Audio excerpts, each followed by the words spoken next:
All right, let's jump into a story from the Bible that I bet you've heard before. But we're going to take a deep dive into it, and I bet you will find some new insights. We're talking about the crucifixion of Jesus, and more specifically, about the two criminals who were crucified next to him. We have some excerpts here from a Bible study curriculum, and I think we can pull some really interesting stuff out of them. Yeah, what's amazing about this event is that in a lot of ways it sums up so much of what Christian theology is about. Mhm. We're not just looking at a sad death, but we're looking at, second chances and faith and this possibility of paradise in the future. Right, exactly. And okay, so let's set this scene here. Jesus is on the cross. You have these two criminals on either side. One of them is mocking Jesus, but the other one, he has this shift. It's really interesting. He says to the other criminal, this is in Luke chapter 23, verses 40 through 42, he says, "Don't you even fear God? Seeing you are under the same condemnation."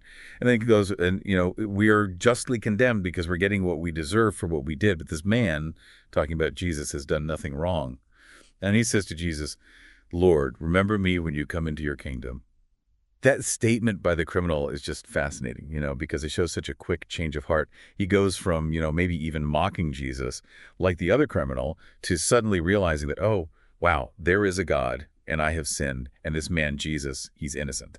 It is wild how even while he's dying, he can think so clearly. And not only that, he calls Jesus Lord, which is a big deal. It's almost like he's saying that Jesus is a king, even though he's, dying on a cross right now. Yeah, that's a great point because it really shows how much he understood about Jesus, especially because, when we talk about Jesus being king, it's closely tied to the whole idea of paradise. Like in our sources, they talk about the Garden of Eden, right? That's like the first paradise. And then, the Bible talks about how God is setting up a future paradise for those who believe.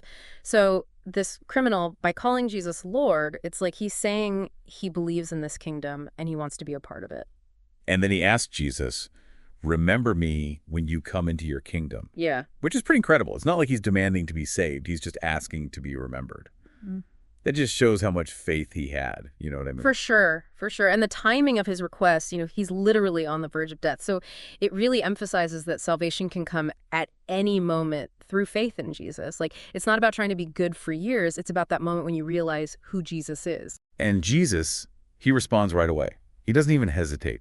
He says, and this is Luke chapter 23, verse 43, "Assuredly I say to you, today you will be with me in paradise."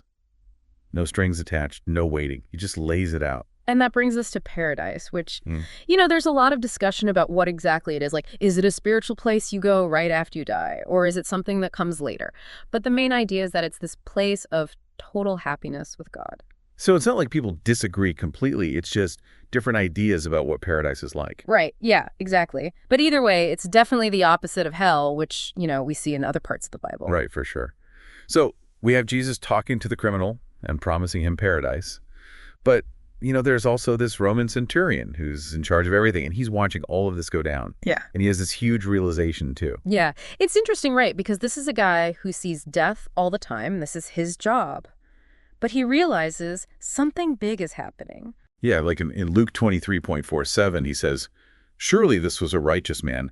And then in Matthew 27:54, he goes even further and says, "Truly this was the Son of God."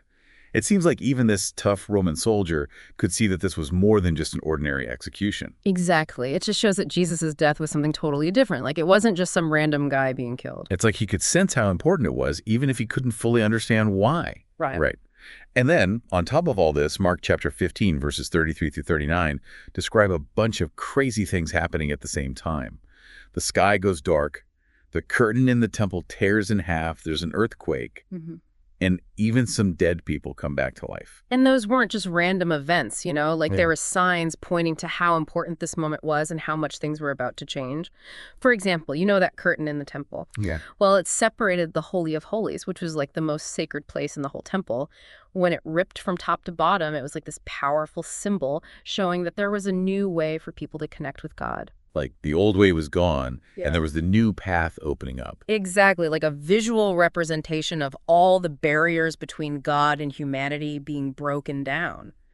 I wonder how everyone else reacted to these events, not just the criminals and the centurion, but everyone in the crowd, the religious leaders, the Roman soldiers. It must have been a huge shock for everyone. Oh, I bet it was total chaos and confusion. Some people probably thought it was God's judgment. Others might have thought it meant Jesus was divine. Can you imagine? It must have forced everyone to really think about their beliefs and how they viewed God. Right. It's like everything they thought they knew was being shaken up. Exactly. And that's what makes this story so amazing. Because even though it happened so long ago, it still forces us to think about our own beliefs about good and evil, about what it means to be human, It's deep stuff. It really makes you think. And, this is just the beginning. We've only scratched the surface of this story, and there's so much more to explore. But that's for another time. We've been talking a lot about what the thief said and did, but I'm kind of curious about what might have caused that big shift in his heart. What made him go from mocking Jesus to recognizing him as Lord?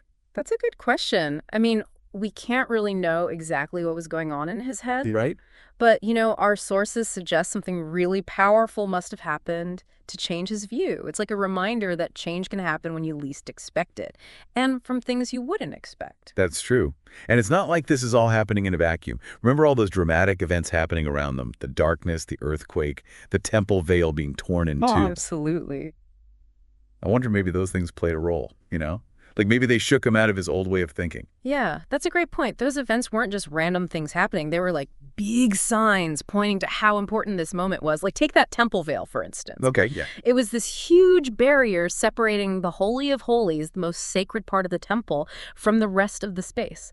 When it tore from top to bottom, it was like, bam, a whole new way to connect with God opened up. So like the old way was gone, and now there was this new path. Exactly. Think of it as a visual representation of all the barriers between God and humanity being torn down. It was a huge deal. I can imagine. And, it wasn't just the criminals and the centurion witnessing all of this. There were crowds of people there, religious leaders, Roman soldiers. Oh, yeah, a whole mix of people. What do you think their reactions were like? Well, I bet it was pretty chaotic.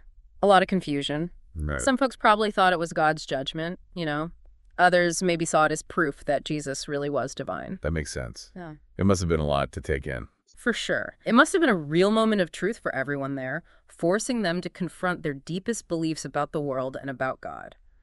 And that's what makes this story so timeless, It makes us question our own beliefs and our understanding of the world around us. It pushes us to think about our relationship with something bigger than ourselves. It really is a powerful story. And speaking of things bigger than ourselves, let's talk about paradise for a bit. We said earlier that it's a place of total happiness with God, but the sources also talk about a future paradise that God is preparing for believers. Right, yeah. So is paradise something that exists now, or is it something that's going to happen later? That's a question people have been debating for a long time. Some think paradise is a spiritual place you go to right after you die. Others think it's something that comes later, when Christ returns. So it's not that people disagree completely, it's just different ideas about what paradise is like and when it happens. Exactly. But both views agree that it's a state of being totally fulfilled and united with God, something beyond our earthly experience. Yeah, that makes sense. And thinking about all of this, the criminal's change of heart, the crazy events during the crucifixion, it feels like something beyond our understanding is going on, something that challenges the way we normally see the world. It's like we're getting a glimpse of the spiritual realm breaking through into our world. It's a pretty powerful reminder that there's more to existence than just what we can see and touch. That's a really good way to put it, like a doorway opening to something mysterious and full of possibility. And, we talked earlier about the Garden of Eden being the original paradise. Yeah, the place where humans and God were in total harmony before sin messed things up. Right. So do you think there's a connection between the Garden of Eden and this future paradise? Is it like God trying to restore what was lost? A lot of people think so, yeah. The idea is that through Jesus' sacrifice, humanity has a chance to reconnect with God and experience a new paradise, maybe even better than the original one. So it's not just about going back to the way things were, but about moving forward to something even more amazing. Exactly. It's about experiencing a reality where there's no more pain or suffering or injustice, a reality defined by pure love, joy, and peace. That's a beautiful thought. It really changes the way we think about redemption.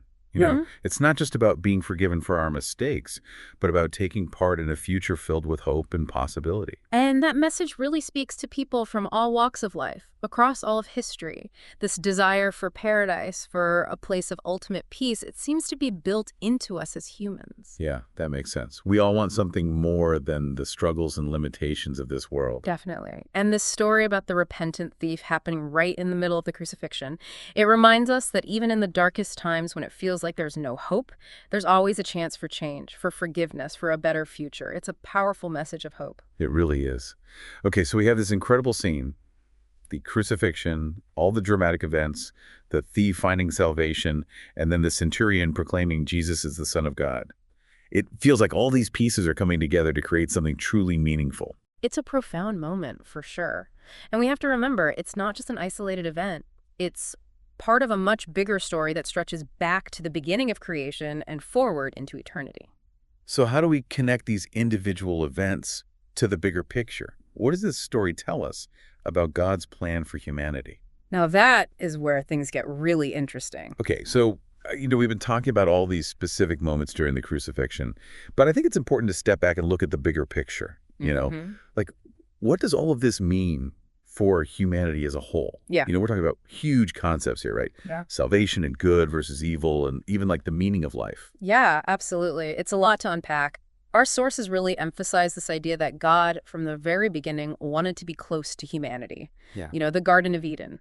That represents that initial state of harmony, but then sin came along and messed things up. It created the separation between God and people. So does that mean that the crucifixion is like hitting a reset button? Yeah. Like, does Jesus' sacrifice fix the damage caused by sin and bring us back to that original connection with God? Well, in Christianity, that's a core belief. The idea is that Jesus, because he was both God and human, acts as a bridge between us and God. And his death on the cross, it becomes this sacrifice that satisfies God's justice and opens up the way for forgiveness and reconciliation between humans and God. It's like he's taking on the burden for us, right? Paying the price we couldn't pay ourselves. But I have a question. If God is all-powerful, why couldn't he just forgive us without, the whole crucifixion thing? That's the million-dollar question, isn't it? And it's one that theologians have been wrestling with for centuries. You see, one way to look at it is that God's nature isn't just about power, it's also about perfect justice and holiness. And sin, by its very nature, goes against that holiness and demands a response. So it's not about God being vengeful, but about maintaining some sort of cosmic order. Yeah, that's a good way to put it. And that's where Jesus' sacrifice fits in.